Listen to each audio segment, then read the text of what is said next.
Amis de Morpheus Etica, bonjour, bienvenue dans cette nouvelle émission, le puzzle de la vérité. Et aujourd'hui, j'ai le retour d'une invitée qui s'appelle Claire. Bonjour Claire. Bonjour. Bon Bonjour, Claire, amis de Morpheus. Claire, c'est mon invitée parce que comme dimanche, il se passe quelque chose de très important, c'est la suite de ce qu'on a vécu déjà dimanche. Je voudrais te laisser la parole et puis voir ce que tu penses, comment tu vois la chose, ce que tu as vécu. Je te laisse la parole. Vas-y, Claire, tu as la parole. Merci, Christophe. Tout d'abord, bonjour donc, amis de Morpheus. Je suis heureuse de vous retrouver.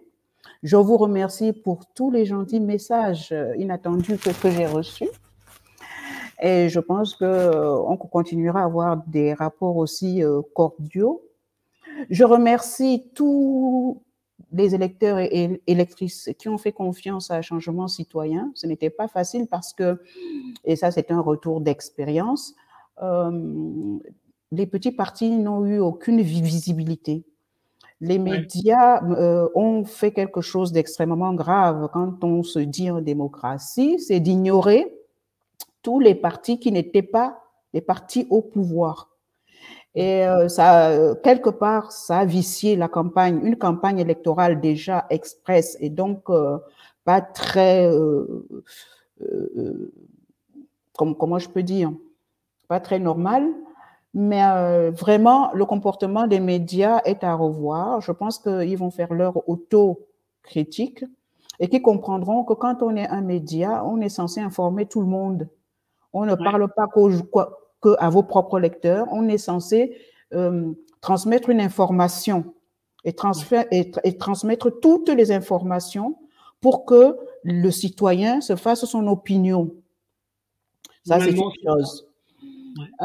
Donc, dans cette lignée-là, on nous appelle tous aujourd'hui à faire barrage, à faire un barrage au Front National. Ça me fait doucement rigoler dans la mesure où pour les gens comme moi, de ma couleur et de ma catégorie, je ne vois pas trop le changement. À partir du moment où on a participé à la création de ce mouvement, à partir du moment où on a contribué à le faire évoluer par des actes, des omissions, des non-dits, des reniements, je ne vois pas pourquoi aujourd'hui que la flamme lèche le fauteuil, on demande aux gens de faire barrage. Soit ce parti est républicain, soit il ne l'est pas. S'il n'est pas républicain, pourquoi n'est-il pas interdit? Alors, cette histoire d'agiter ce chiffon rouge devant tous les électeurs en nous faisant culpabiliser quelque part en disant si vous votez Front National, vous êtes contre la France, vous êtes contre le pays, vous êtes contre la démocratie, qu'ils nous laissent tranquilles. Ils passent leur temps. C'est une manipulation. Oui, c'est une manipulation. On nous parle vraiment, ils prennent des gens pour ce que les gens ne sont pas. Les Français sont intelligents. Ce n'est pas parce qu'on va crier au loup aujourd'hui que ça change quelque chose.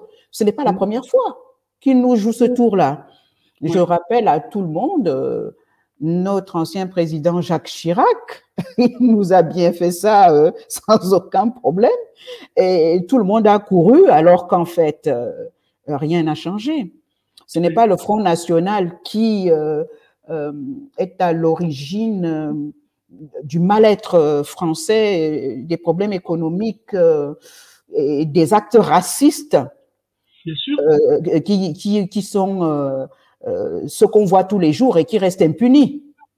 Mais si ces actes restent impunis, c'est parce que les gens pensent qu'en allant dans le sens de ces populations manipulées, ils vont pouvoir rester en place. En fait, le Front National est ce que moi j'appelle une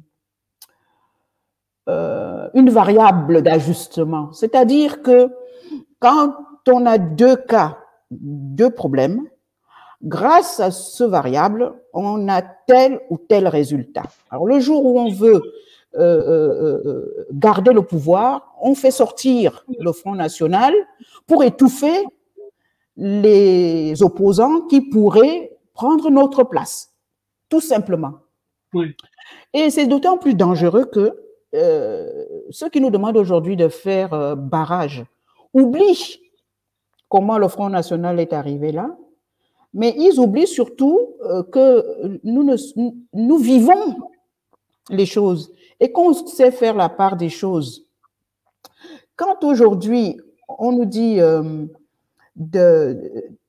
je ne sais pas comment exprimer cela de manière simple, quand on se rend compte que c'est chaque fois qu'il y a un problème économique, que comme par hasard, on nous sort, on nous agite le Front National.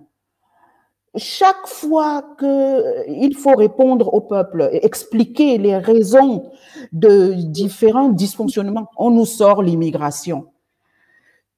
Est-ce que ceux qui font ça ne pensent pas que on va finir par se rendre compte que quand même il y a quelque chose qui est assez louche là-dedans?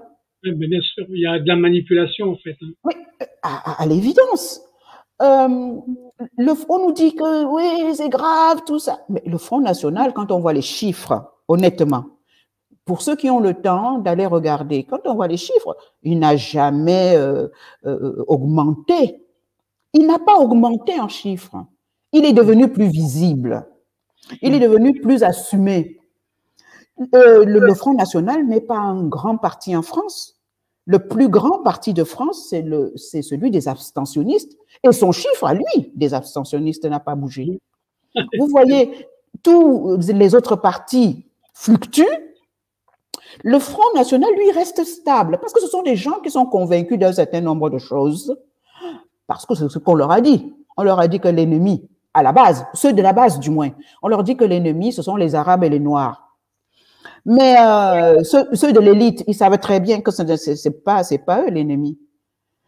Ceux de l'élite sont très bien, vivent très bien de ce qui se passe parce qu'ils font partie du capital, et ils en bénéficient. Mais c'est ceux d'en bas à qui on dit attention, si vous êtes mal, c'est à cause des immigrés. Alors qu'on sait très bien que ces immigrés sont fabriqués. Et que ces immigrés servent à maintenir, à contenir la colère des Blancs pauvres, des Français pauvres, et de toute une population qui est laissée à l'abandon. Oui.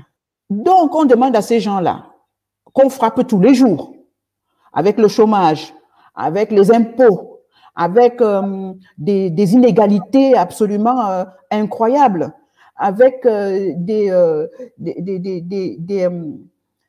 violences psychologiques et physiques intolérables, on leur dit que ce sont les immigrés qui leur font ça et que si le Front National arrive au pouvoir, ça va être pire. Non, le Front National est déjà au pouvoir. Il est au pouvoir depuis qu'on le laisse faire, depuis qu'on accepte que la parole se libère, qu'on accepte que les gens insultent les autres, qu'on accepte que dans les entreprises, on ne donne pas de place à la personne qui la mérite, mais on la donne à la plus blanche. Depuis qu'on fait quand même des discriminations non dites, on a des lois non écrites qui font il faut que ce soit une certaine catégorie de la population qui reste à côté de la route. Donc, si le Front National est là où il est aujourd'hui, c'est parce que on l'a créé, on l'a fait grandir et on le maintient comme variable d'ajustement. Mais maintenant, il se passe ce que je dis souvent, c'est que quand on pose des actes, on n'en voit pas souvent les conséquences. Et quand on veut jouer à Dieu, on croit qu'on peut tout contrôler. Non. Le Front National est devenu incontrôlable. Ce n'est pas le Front National de Le Pen. Le Front National de Le Pen ne voulait pas le pouvoir. Il voulait jouer, il acceptait de jouer le jeu, mais il ne voulait pas le pouvoir. Le Front National de maintenant, lui, il veut le pouvoir parce qu'il est rentré là où on mange, là où on a le pouvoir, Et il tient à être à table comme tout le monde. Et ça gêne. Ah oui. Puisque ils sont assez forts pour rester là et que les autres n'ont pas pu engranger comme le front l'a fait, on diabolise les uns, on diabolise les autres pour rester au pouvoir. Je ne dis pas aux gens de ne pas aller voter, bien au contraire. C'est le ciment même de la citoyenneté. Oui. Il faut aller voter, mais il faut que le peuple sache que c'est son vote à lui qui est décisif. Oui. Si depuis le début, le peuple avait voté pour les personnes qui faisaient exactement ce pourquoi on les avait mandatés, il n'y aurait pas ce désordre. Oui, tout à fait. Il y aura toujours des racistes dans ce pays. Il y en a. Il y en aura toujours. Et tant que la France colonialiste n'assumera pas les erreurs qu'elle a faites et qu'elle ne voudra pas les réparer, les racistes seront toujours là parce qu'ils sont convaincus de leur bon droit. C'est quelque chose qui est là et qu'il faut et dont il faut parler en toute franchise. Ce n'est pas en criant, en disant il faut faire barrage au Front National que ça va s'arrêter. Jamais. Tant que les Français de France ne sauront pas historiquement, socialement, économiquement ce qu'ils doivent à ces immigrés et à leur pays d'origine, et qu'on laissera des racistes patentés s'exprimer sur toutes les chaînes télé en déversant des bêtises historiques, des bêtises parce qu'ils ne connaissent pas l'histoire. Oui. On aura ce genre de résultats. Donc, moi, je ne demande à personne de faire barrage à personne parce que je ne suis déjà pas propriétaire des voix qui m'ont été données. Je respecte mes électeurs. Ils savent, en tant qu'hommes, en tant que femmes, conscients et patriotes, ce qui est bon pour ce pays. Moi, je les exhorte à aller regarder qui fait quoi. Qui est en train de passer des arrangements? Pourquoi? Qui veut conserver son poste à tout prix? Pourquoi? Qui a muselé les petits partis pour qu'il n'y ait pas aujourd'hui des candidats susceptibles de faire ce que le peuple demande? Parce que tous ceux qui sont là aujourd'hui, qui sont au deuxième tour, ils sont représentatifs de gens qui ont toujours été là et qui n'ont pas fait ce que le peuple demandait. C'est à chacun de voir en son âme et conscience ce qu'il va faire. Je rappelle aux abstentionnistes que vous êtes le premier parti. Vous pouvez faire la différence en votant pour l'un ou pour l'autre. Vous pouvez faire la différence. C'est une façon de faire. Mais je dis aussi au peuple, si vous vous étiez rassemblés avant autour des candidats citoyens, mais de notre côté, je ne peux pas vous donner tort puisqu'on ne leur a pas donné la parole, vous ne les connaissez pas. Vous auriez pu avoir des gens qui seraient aux portes de l'Assemblée nationale, des gens qui vous ressemblent, qui vivent comme vous, qui vivent vos problèmes et qui cherchent des solutions comme vous. Le peuple, parce que le pouvoir appartient au peuple. On lui dit le contraire, mais c'est de la vérité. Et le jour où le peuple prend le pouvoir, toutes ces élites-là sautent. Quelle que soit leur magouille, quelle que ce soit leur promesse, quand le peuple décide, eh ben, les choses se font.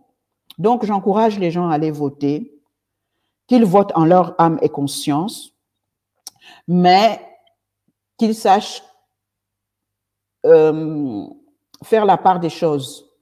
Même ce dimanche, qu'on ne leur raconte pas des bêtises.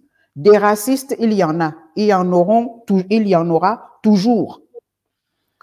Ce qui est par contre évident, c'est que cette fois-ci, la France va être obligée d'assumer internationalement son visage raciste. Parce qu'on ne peut pas comprendre que dans ce pays, même si ces racistes ne sont pas majoritaires dans la population, mais au niveau politique, on se rend compte que ces racistes ne sont pas si peu que ça. Et ça va nous interpeller dans nos relations avec d'autres pays, et notamment un continent voisin avec lequel on est obligé de continuer à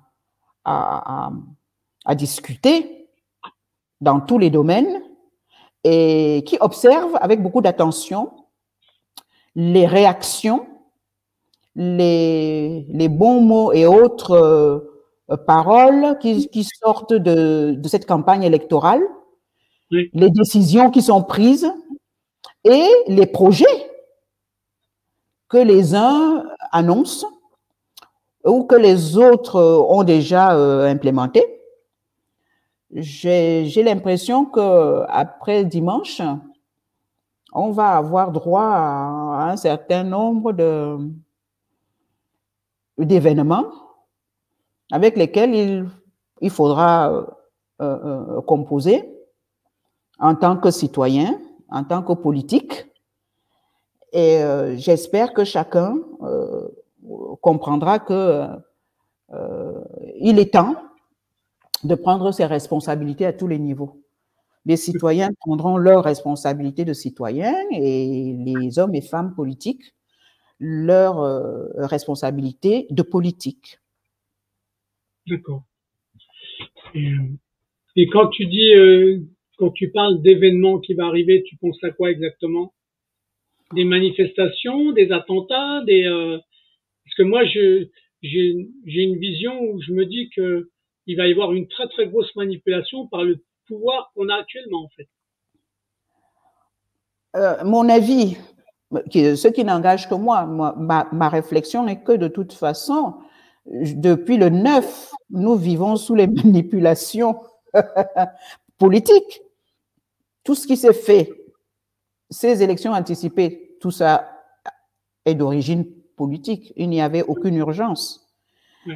Mais ce sont des calculs politiques qui ont fait qu'il y ait cette élection inattendue. Oui. Et ce sont ces calculs politiques qui ont fait que la majorité qui s'attendait partout à être face au Front National pour demander justement un barrage un peu plus logique se retrouve en 3e position. Ça, ils ne l'avaient pas prévu. Non, la majorité avait prévu d'être au second tour contre le Front National. Ils se sont trompés dans les calculs, en fait. Ils se sont trompés, là, ils se sont trompés. Donc, maintenant, il faut trouver autre chose. Autre chose, ça peut être de créer des événements comme on le fait régulièrement en Afrique. Moi, je regarde cela avec une double vision. Si ce désordre avait été fait en Afrique, je ne sais pas ce que RFI serait en train de dire aujourd'hui. Je crois qu'il y aurait des colonnes de soldats français dans tous les pays africains qui auraient fait ça. Mais non, on est en France, on fait tout ce désordre joyeusement, on manipule les uns, on ment aux autres, on empêche les médias de donner la parole aux petits candidats pour que ces petits candidats ne prennent pas de voix et ne viennent vous déranger dans votre quête et dans votre garde du pouvoir. Mais, in fine, qu'est-ce qui peut se passer? Si le Front National passe, on verra de quoi ils sont capables. Sauf que, comme tout est verrouillé, les lois ont été votées, tout un tas de choses ont été faites, quelle marge de manœuvre? Et encore, si ce Front National veut, parce que, contrairement à ce qu'on pense, le Front National n'est pas homogène. Vous avez un Front National d'élite là-haut qui s'entend comme larron en foire avec ceux qui sont en place, et le Front National d'en bas, à qui on dit taper sur les immigrés. Donc, ceux qui sont en haut là, s'ils y trouvent leur compte, pourquoi vous voulez que ça change? Rien ne changera. Pourquoi vous croyez que le Front National ignore ce qui se passe en Afrique? Je parle du Front National d'élite. Mais non, ils sont très au courant. Ils vont chercher des valises comme les autres. Lors des élections, ils sont allés chercher leurs valises d'argent dans les pays africains. Mais quand ils arrivent ici, ils disent les immigrés, les immigrés. Ils ignorent que les valises qu'ils sont allés chercher, c'était l'argent des immigrés. Mais ça, ils ne le disent pas au peuple de base. Donc, il faut que le peuple comprenne que il y a les élites, le patronat, les capitalistes, et il y a eux, le peuple. Les uns vivent des autres. Et ils n'ont aucun intérêt à ce que ça change. On en revient à mon cheval de bataille favori, la France-Afrique. Tant que tous ces gens-là trouveront intérêt direct à maintenir la mafia de la France-Afrique, ça ne changera pas. Ils sont tous au courant. Ils sont tous au courant. Ils savent ce qu'il faut faire, mais ils ne veulent pas faire. Et quand les pays africains regimbent, eh ben, on les désigne déjà comme bouc émissaire, et puis on tue, on massacre au maximum, on menace des... Ah, Christophe, tu viens de me faire penser, le dernier en date, voilà un cas d'école que chaque Français peut analyser. Il n'y a pas si longtemps, au Tchad, un président a été assassiné. Et comme par hasard, la France a pris son fils et l'a mis au pouvoir. Le président actuel tchadien est le fils du président assassiné. Et depuis, et le pire est que notre président Macron est allé l'introniser à la grande honte du monde entier. Il a assumé. Mais voilà que depuis quelque temps, ce président, ce jeune président tchadien qui donnait tout à la France et qui reçoit des dizaines de bases françaises sur le sol tchadien pour contrôler les pays francophones environnants, depuis quelque temps, il flirte avec Moscou. Alors, qu'est-ce qui se passe? Si vous regardez dans les actualités, on est en train de lui faire un petit procès bien mignon de bien mal acquis. Oui, comme par hasard, le mec, il s'habille à 900 000 euros de costume, tout un tas d'histoires. Mais franchement, de qui se moque-t-on? Je ne dis pas qu'il est honnête ou qu'il ne l'est pas. Je dis pourquoi aujourd'hui on nous sort ça après qu'il soit allé rendre visite à des gens que la France n'aime pas. Oui, c'est ça. Et vous comprenez comment ça se passe. C'est-à-dire qu'il y en a eu d'autres avant. Bien mal acquis, bien mal acquis.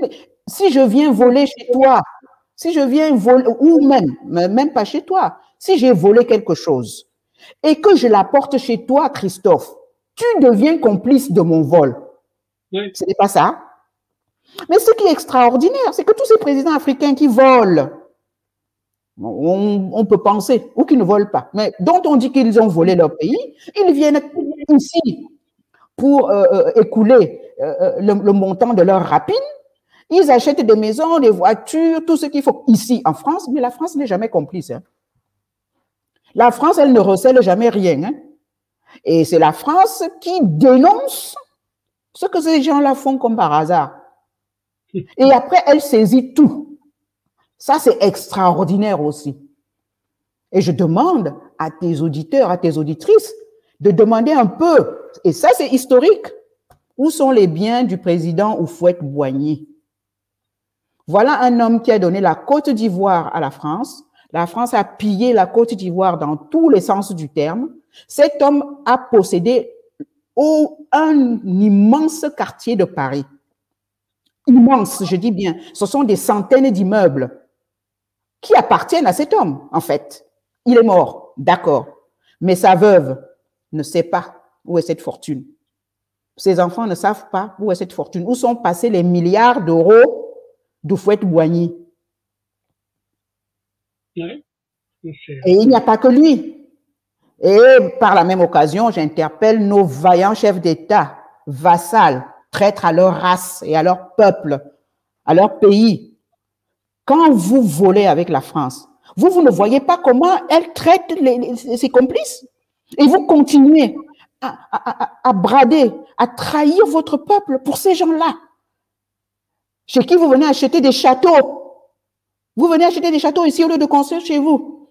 Vous venez vous soigner ici au lieu de vous soigner chez vous. Où sont nos hôpitaux de référence là-bas? qui vont faire que les jeunes ne viennent plus ici. Voilà, on nous insulte tous les jours. Rentrez chez vous, rentrez chez vous. Il y en a, historiquement, ils ne savent même pas que la France est plus chez nous. On est plus chez nous ici qu'eux. Avec tout ce qu'on apporte, avec tout ce qu'on vit. Mais nos chefs d'État ne comprennent pas. Ils continuent à voler leur pays et à venir amasser ses fortunes ici, quitte à être souillés un matin par un journal qui dit que vous avez acheté des costumes pour 900 000 euros. Mais non, mais franchement, sérieusement? Alors, on va aller voter. Nous, afro-descendants et autres, on a intérêt à observer ça avec beaucoup de dignité. Parce que de toute façon, comme je dis, Christophe, rien ne change pour nous. On a toujours vécu dans ce racisme-là. Avant, il était larvé, il est devenu de plus en plus visible et de plus en plus prégnant. Maintenant, il est décomplexé. Maintenant, personne n'hésite à vous insulter dans la rue. Ben, il vous insulte carrément. Rentre chez toi. Rentre chez toi. Oh, je dis à quelqu'un hier, je lui ai dit, rentre chez toi. Tu es plus chez toi ici que moi? Ouais, vous étiez, regardez. Je lui ai dit, là, je pense que le mec, il réfléchit depuis hier. Je lui ai dit, Europe, Europe. Tu sais qui est Europe, toi? Europe était une femme africaine. Europe était une femme africaine. Si Europe était une femme africaine, qui était là ici avant toi? Que tu me dis de rentrer chez moi. Ah, le mec, il est resté la bouche ouverte. Hein. Je crois qu'il cogite depuis hier, il cogite. Je lui ai dit avant de te mettre à insulter les gens dans la rue, va apprendre ton histoire. Europe était africaine. Et comme on était dans un supermarché, tout le monde s'est retourné. Hein? Il a dit, eh ouais. Quand vous dites les choses aux gens, réfléchissez. Ne soyez pas stupides. Et reprochez aux gens ce qu'ils vous ont fait. Ne répétez pas bêtement ce qu'on vous dit. Donc, demain, après-demain, dans 2 jours, j'irai voter, moi. Je ne vous dis pas pour qui, mais j'irai voter et j'encourage les gens à aller voter parce qu'il faut exprimer quelque chose. Je fais appel aux abstentionnistes. En fait, c'est vous qui avez la clé des choses. Mais il y a une chose qui est certaine, c'est que maintenant que le visage de la France est dévoilé, peut-être est-ce que les vraies choses vont se faire et vont se dire. Ouais. On va voir. Bon, en tout cas, on sent que il va y avoir des bouleversements, à mon avis, hein, franchement. À mon avis, oui. Mais je n'encourage personne à la violence. De toute façon, la violence ne résout rien et elle ne profitera qu'à ceux qui ont intérêt à ne pas rendre de compte au peuple. Ça, il faut le savoir. Oui. Bon, en tout cas, on reste dans l'interrogation et puis je sais pas, on verra dimanche. Mais j'ai quand même des doutes. J'avoue que j'ai quand même des doutes sur tout ce qui va se passer en fait. Mais ne soyons pas. De toute façon, ils l'ont dit pour l'Italie. Est-ce que vous avez vu des problèmes graves en Italie? Non. Qu'est-ce qu'a fait Meloni? Elle a régularisé ces immigrés. Non, le problème chez nous est un problème de garder le pouvoir.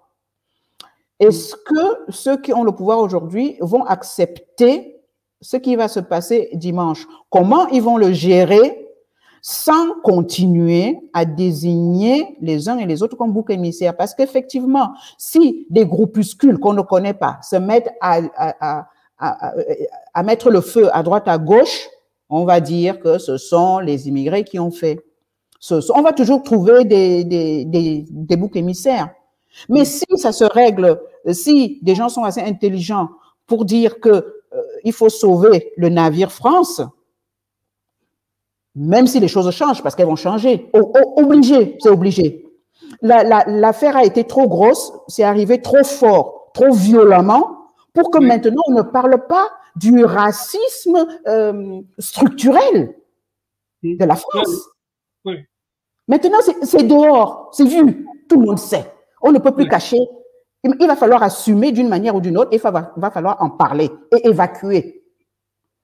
Donc, rien ne sera plus comme avant. Okay. Ça, c'est une chose. Mais de dire que parce que le Front National est passé, il y a des émeutes, je n'y crois pas. Ces émeutes seraient provoquées par ceux qui veulent continuer à faire croire aux gens que les vessies sont des lanternes. Oui, c'est de la manipulation, en fait. Tout à fait. Je sais, ça existe, mais je crois qu'il y a beaucoup de gens qui commencent à comprendre ça, en fait. Beaucoup.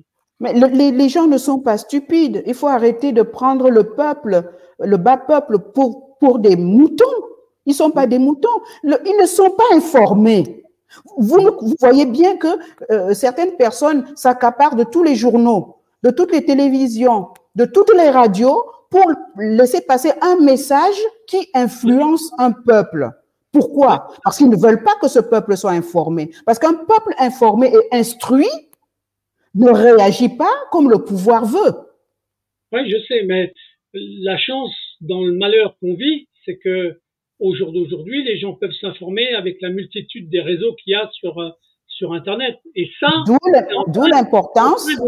C'est en train de tout bouleverser, en fait. Hein. Tout à fait, parce que des pouvoirs comme le tien, Christophe, de faire parler tout le monde, de donner des informations, de faire circuler les points de vue, ça aide à ne pas se laisser embrigader par les gros médias télé de France.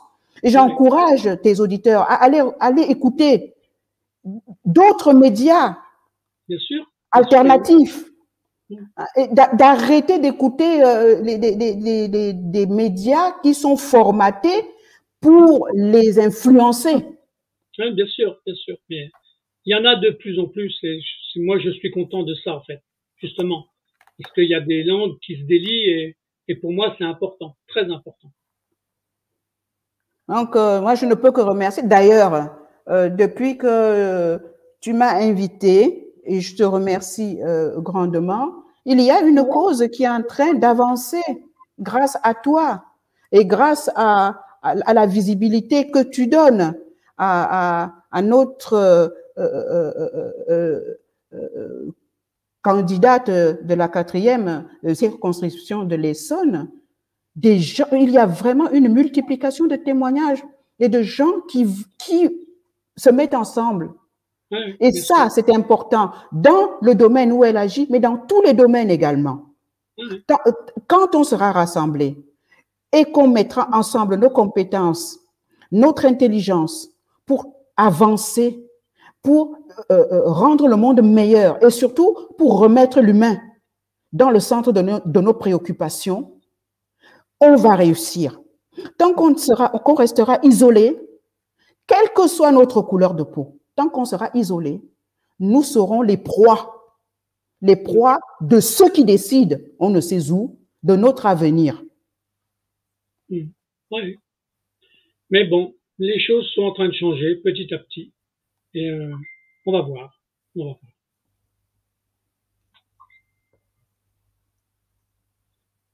Bon. On a fait le tour de la question. Je crois.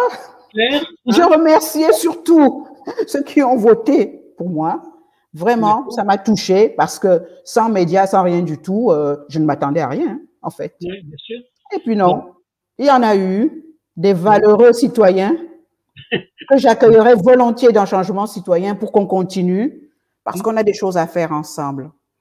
Je vous aime et je vous remercie. Et je te remercie particulièrement, Christophe, pour m'avoir permis de faire passer un message qu'on ne voulait pas voir entendu pendant cette campagne législative 2024. Bon, alors, je reste dans l'esprit de la démocratie, en fait. D'accord? OK? Oui, hein? Oui. Je te remercie, Claire, et puis on reste en contact. D'accord? C'est moi qui te remercie, Christophe, et je reste à ta disposition. OK. Bon, écoute, en tout cas, si un jour tu as besoin de refaire un rendez-vous, tu me contactes et puis je te redonne la parole. D'accord? OK? C'est entendu. Allez, merci et puis bonne suite à toi. OK? Merci beaucoup, Christophe.